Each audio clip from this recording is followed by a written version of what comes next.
आजकल रिटर्न के मामले में कंपनी एफडी बैंकों की एफडी की जमाओं पर भारी पड़ रही है। बैंक और कंपनी एफडी में क्या का खास अंतर, कंपनी एफडी में कैसे चुने निवेश का सही विकल्प, इस निवेश में कब और कितना होता है जोखिम, इस तरह के तमाम सवालों के जवाब देने के लिए हमारे साथ अब जुड़ चुके हैं आज के हमारे खास मेहमान personal finance expert Jitendra Solanki ji. Jitendra ji, बहुत बहुत स्वागत, अभिनंदन आपका आज के इस खास कार्यक्रम चैन की सांस में। नमस्कार विपुल जी। नमस्कार सर। आपसे पहला प्रश्न ये जानना चाहेंगे कि निवेश के तमाम अब नए विकल्प उपलब्ध होने के बावजूद अभी भी इस देश में हम देख रहे हैं कि बड़ी संख्या में निवेश के लिए लोगों को एफडी जो है वो सबसे सुरक्षित और बेहतर विकल्प मानते हैं लोग। मौजूदा माहौल में निवेश के लिए आप इसको कैसा मान रहे हैं, क्योंकि तमाम विकल्प मौजूद हैं लेकिन देश का भरोसा हम देखते हैं, जब भी अभी पर्सनल फाइनेंस सर्वे भी हुआ उसमें भी हम देख रहे थे कि तमाम लोग जो है वो एफडी बैंक पर ही ज़्यादा भरोसा करते हैं। आप कैसे देख रहे हैं इसे? देखिए, जो लोगों का भरोसा है वो है सुरक्षा, कि मेरा पैसा सुरक्षित है और निश्चित कि मेरे पैसे पे कितनी निश्चित मुझे कमाई होने वाली है। ये दो कारण है जिसकी वजह से लोग फिक्स डिपॉजिट पे ज्यादा भरोसा करते हैं। बैंक्स पे फिक्स डिपॉजिट सिक्योर इन्वेस्टमेंट है और दूसरा आपको पता होता है पहले से कि आपको आखिर में कितना मिलने वाला है, तो इस वजह से जो है ज्यादा भरोसा होता है। अब फिक्स डिपॉजिट जिस तरीके से इंटरेस्ट रेट बढ़े हैं, डिपॉजिट के भी कुछ रेट बढ़े हैं, तो थोड़ा अट्रैक्टिव हुआ है पहले से ज्यादा। लेकिन फिक्स डिपॉजिट फिर भी मैं कहूंगा कि हर निवेशक के लिए जो कोई भी इन्वेस्टमेंट होता है वो अलग तरीके से होता है। तो जो लोग टैक्स के ज्यादा दायरे में आते हैं उनके लिए फिक्स डिपॉजिट अभी भी अनअट्रैक्टिव ऑप्शन हो जाएगा, लेकिन जो लोग टैक्स के दायरे में कम आते हैं उनके लिए फिक्स डिपॉजिट जरूर एक अट्रैक्टिव ऑप्शन हो सकता है। लेकिन फिर भी शॉर्ट टर्म है या लॉन्ग टर्म है वो बहुत बड़ा डिफरेंस आ जाता है। तो अट्रैक्टिव तो रहेगा, जहां तक तो पर्सनल फाइनेंस सर्वे में भी निकल के आया कि मोर देन 60% लोग सेव करते हैं और पैसे को सुरक्षित रखना चाहते हैं। निश्चित रूप से सुरक्षा जो बात आपने कही कि वो अभी भी भारतीय जो हैं वो सुरक्षित निवेश ही चाहते हैं और उसमें एफडी जो है उनको सबसे बढ़िया विकल्प लगता है। लेकिन आजकल हम देख रहे हैं कई कंपनियां भी हैं जो कि एफडी में बैंकों की तुलना में बेहतर रिटर्न का ऑफर कर रही हैं। ये कंपनी एफडी क्या होती है, निवेश के लिए कैसा विकल्प है, इसको जरा आप एक्सप्लेन करके हमारे दर्शकों को समझाइए जरा।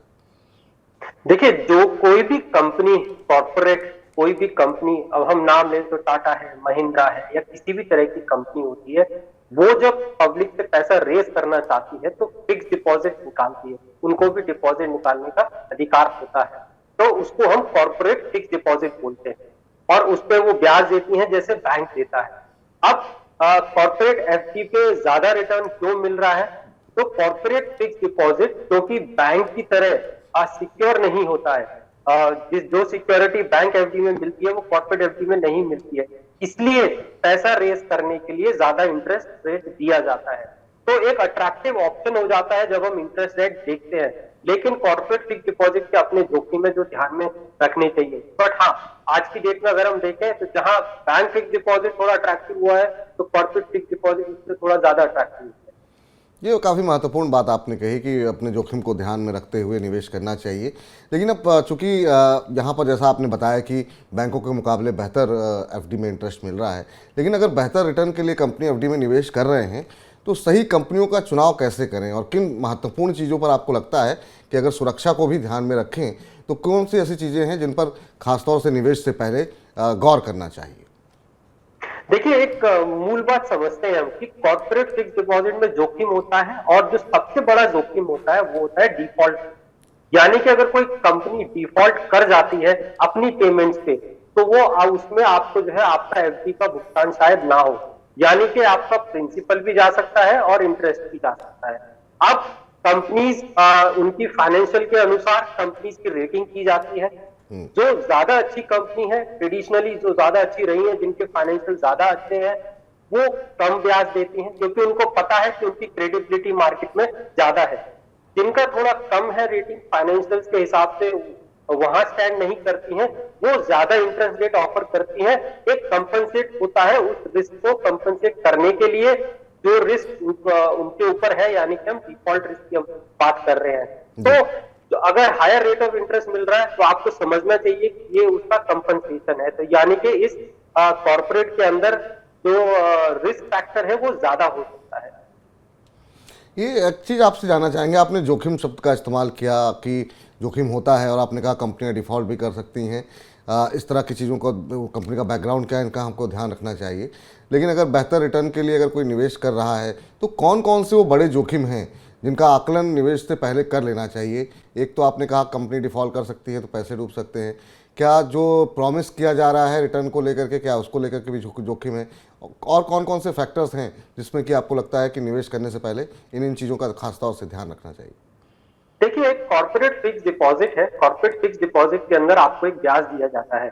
अब जो 2-3 फैक्टर्स मैंने गिनाए कि डिफॉल्ट रिस्क है। डिफॉल्ट की सिचुएशन में आपका पैसा पूरा मिलेगा या आपको ब्याज नहीं मिलेगा, ये रिस्क फैक्टर हो सकते हैं जो सामने आ सकते हैं अगर इस सिचुएशन में कंपनी आती है। लिक्विडिटी रिस्क हो सकता है कि आपका पैसा कितना लिक्विड है इस कॉर्पोरेट के अंदर, ये मेजर रिस्क होता है। और इसी को ध्यान में रखने की जरूरत है। अब इसका हम आकलन कैसे करें? तो जैसे मैंने कहा, कुछ रेटिंग्स के आधार होते हैं, रेटिंग्स की जाती है कॉर्पोरेट की। जो अच्छी क्रेडिबिलिटी के कॉर्पोरेट्स हैं, जिनके फाइनेंशियल अच्छे हैं, उनको हायर रेटिंग्स मिलती है। जिनकी क्रेडिबिलिटी कम है उनको लोअर रेटिंग मिलती है। तो पहली बात तो रेटिंग का आधार होता है। दूसरा, आप कुछ कंपनीज को आप जानते हैं, आप समझते हैं। जैसे सबने नाम सुना है एचडीएफसी का, सबने नाम सुना है टाटा का। तो इनकी फिक्स डिपॉजिट कंपैरिजन टू दूसरे कॉर्पोरेट के फिक्स डिपॉजिट के मुकाबले सिक्योर हो सकती है। तो इस तरीके से जो है, हम जब हम चुनाव करें तो हम इस बात का ध्यान रखें कि जिस कंपनी में हम निवेश कर रहे हैं उस कंपनी के बारे में हम कितना जानते हैं। आपने रेटिंग का जिक्र किया और कि रेटिंग, जो कंपनियां अच्छी होती हैं उनकी रेटिंग हाई होती है। इन्वेस्टमेंट करने से पहले इन रेटिंग्स का क्या इंपॉर्टेंस होती है और ये रेटिंग देता कौन है? कहाँ से इसकी जानकारी, अगर जो लोग पैसे लगाने चाह रहे हैं उनको कहाँ से इसकी जानकारी मिल सकती है? इसके बारे में रिसर्च कैसे करें? रेटिंग्स को लेकर के जरा आप कुछ अगर डिटेल में बता सकें हमारे दर्शकों को तो। देखिए, कुछ रेटिंग एजेंसीज हैं जिनको लाइसेंस मिला है कि वो कॉर्पोरेट्स की रेटिंग कर सकते हैं। और 2-3 कंपनीज हैं, क्रिसिल है, इक्रा है, इस तरह से 2-3 कंपनीज हैं जो रेटिंग कर सकती हैं कॉर्पोरेट की। और कॉर्पोरेट फिक्स डिपॉजिट में आप देखेंगे इनकी रेटिंग जो है दी जाती हैं। अब रेटिंग्स का आधार क्या होता है? डिफरेंट पैरामीटर्स होते हैं। कंपनी की क्या क्रेडिबिलिटी है, क्या फाइनेंशियल है, किस तरह का मैनेजमेंट है, पास रिकॉर्ड क्या रहा है, उसकी बेसिस पर वो जो प्रोडक्ट निकालते हैं उसको रेट किया जाता है। टॉप रेटिंग हो सकती है AAA, A1+, ये टॉप रेटिंग होती है। टॉप रेटिंग का मतलब है कि इस कॉर्पोरेट के अंदर जो रिस्क फैक्टर है वो कम है। अगर लोअर रेटिंग चले जाएंगे तो रिस्क फैक्टर बढ़ जाता है। अब ये रेटिंग आपको कहां मिलती है? आज की डेट में काफी न्यूज़पेपर्स में पब्लिश होती है, वीकली आप डेली देख सकते हैं, गूगल पे सर्च कर सकते हैं। आपको गूगल पे अगर सर्च करेंगे तो आपको इन रेटिंग्स की जानकारी मिल जाएगी। बहुत सारी ऐसी वेबसाइट्स हैं जो कॉर्पोरेट फिक्स डिपॉजिट को दिखाती हैं, उनकी रेटिंग्स को दिखाती हैं। तो मेरे हिसाब से जानकारी आपको खूब मिल जाएगी इनके बारे में, लेकिन थोड़ा समझना जरूरी है कि किस तरह की रेटिंग का क्या मतलब है। और रेटिंग्स अगर दी गई है तो उस किस कॉर्पोरेट को दी गई है, उस कॉर्पोरेट का, जैसे मैंने कहा, आप कितना समझते हैं उस कॉर्पोरेट को। आप जानते ही नहीं है उस कॉर्पोरेट के बारे में, केवल रेटिंग के आधार पर आपने निवेश कर दिया, तो वो भी अपने आप में एक रिस्क होता है। बिल्कुल। अब इस सेगमेंट को सर हम समाप्ति की ओर बढ़ रहे हैं और अगले सेगमेंट की तरफ जहां पे दर्शक हमारे सवाल पूछेंगे, तो समाप्ति से पहले कौन कौन से वो की फैक्टर्स हैं जो आपको लगता है कि अगर कंपनी एफडी में निवेश करने जा रहे हैं तो उनका ध्यान रखना चाहिए?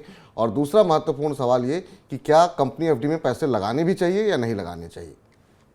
देखिए, 2 मुख्य बातें। पहली बात, केवल रेटिंग को आधार ना बनाए कि अगर रेटिंग अच्छी है तो मैंने निवेश कर दिया। थोड़ी बहुत आप कंपनी के बारे में समझें, किस कंपनी में आप निवेश कर रहे हैं।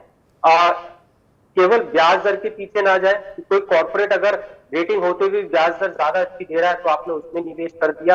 आपको अपना कंफर्टेबिलिटी फैक्टर देखना होगा। तीसरी बात, ये रिस्क है, इसमें रिस्क रहेगा, तो आप उस रिस्क को लेने के लिए तैयार रहें। तो आपको वो रिस्क फैक्टर समझना होगा। चौथी बात कि आप पूरा का पूरा पैसा निवेश ना करें। अगर आप फिक्स डिपॉजिट में करते भी हैं तो 60-40 का रेशियो रख सकते हैं कि 60% बैंक फिक्स डिपॉजिट में रख दिया, 40% आपने कॉर्पोरेट फिक्स डिपॉजिट में कर दिया। इस तरीके से अपने जो डिपॉजिट के निवेश है उसको आप डाइवर्सिफाई कर सकते हैं।